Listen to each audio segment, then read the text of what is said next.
किसी भी ब्रांड के लिए अपनी कन्वर्जन रेट को इम्प्रूव करना बहुत ज़्यादा ज़रूरी है। आपको कैसे पता चलेगा कि आपका कन्वर्जन रेट जो ब्रांड पे आ रहा है वो इनफ है?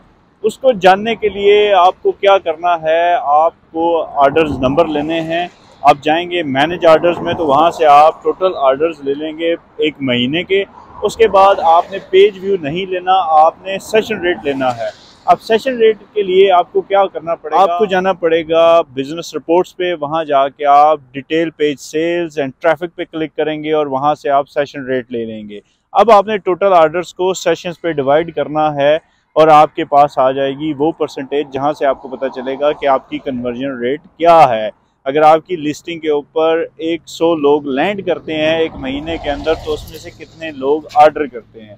अब ये सेशन नंबर के साथ आपको जब एग्जैक्टली पता चल जाएगा, तो ये नंबर अगर 5% या 5% से कम है तो आपका कन्वर्जन रेट बहुत ज़्यादा लो है। अब आपका अगर कन्वर्जन रेट 5% से ज़्यादा है तो उससे बेटर होना चाहिए। वैसे मैं रिकमेंड करता हूँ कि 10% से ज़्यादा कन्वर्जन रेट होना चाहिए। अब जब आपने ये पता लगा लिया कि आपका कन्वर्जन रेट क्या है, तो अब अगला क्वेश्चन ये होगा कि कन्वर्जन रेट को इम्प्रूव कैसे करना है। तो उसके 4 तरीके हैं।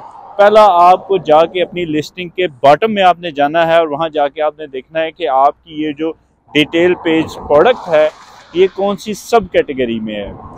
वो देखने के बाद आपको एग्जैक्टली सेम प्रोडक्ट जो कि लोग बेच रहे हैं अपने कंपैटर देखने हैं और उन कंपैटर में से टॉप 10 कंपैटर्स निकालने हैं। उनको आपने देखना है कि वो किस किस सब कैटेगरी में बेच रहे हैं। अगर आपकी कैटेगरी वही है जिसमें वो बेच रहे हैं तो दैट्स फाइन, अगर नहीं है तो आप रॉन्ग कैटेगरी में हैं, आपने अपने आप को राइट कैटेगरी में लेके आना है। दूसरा काम, आपने रॉन्ग कीवर्ड्स को करेक्ट करना है। आपने ये देखना है कि कहीं आपने अपने प्रोडक्ट के लिए हाई वॉल्यूम कीवर्ड्स ढूंढते हुए रॉन्ग कीवर्ड तो नहीं ले लिए।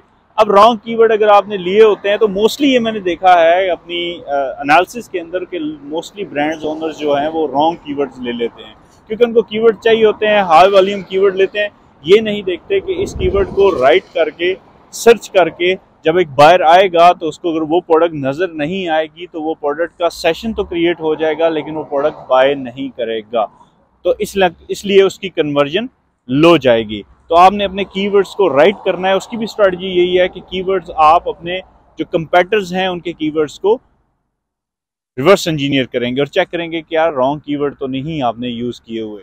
तीसरा काम आपने अपने रिव्यूज़ के साथ करना है। आपने अपने रिव्यूज़ को इंक्रीज़ करना है और इसके लिए आप वाइन प्रोग्राम अमेज़ॉन का यूज़ कर सकते हैं जिसके आप लेजिटिमेट रिव्यूज़ ले सकते हैं, या आप जो सेकंड वे है आप जाके अमेज़ॉन की जो बायर्स जिन्होंने आपसे परचेज़ किया उससे मंथ एक यूज़ करने के बाद आप एक फेयर और रैशनल फीडबैक ले सकते हैं। आप फीडबैक रिक्वेस्ट भेज सकते हैं, लेकिन निहायत एहतियात के साथ ऐसी फीडबैक रिक्वेस्ट के ऊपर समटाइम नेगेटिव रिव्यू भी आ जाता है, तो आपने बड़े ही आराम से उनको यूज़ करने के बाद फीडबैक रिक्वेस्ट भेज देनी है।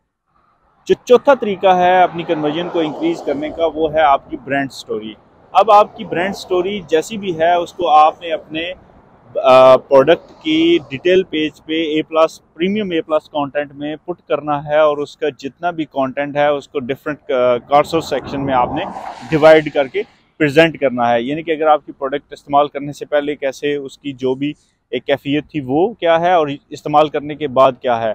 आप दूसरों की लाइफ के साथ अपनी प्रोडक्ट को लिंक करेंगे, सिंक करेंगे और बताएंगे कि प्रोडक्ट यूज़ करने के बाद आपकी लाइफ में क्या तब्दीलियाँ आएंगी। तो ये पूरी ब्रांड स्टोरी हो गया। ब्रांड स्टोरी के ऊपर एक लंबी कन्वर्सेशन है जो की जा सकती है। तो ये 4 चीज़ें आपको करनी है अपने कन्वर्जन को इम्प्रूव करने के लिए। अपना ख्याल रखिएगा। अल्लाह।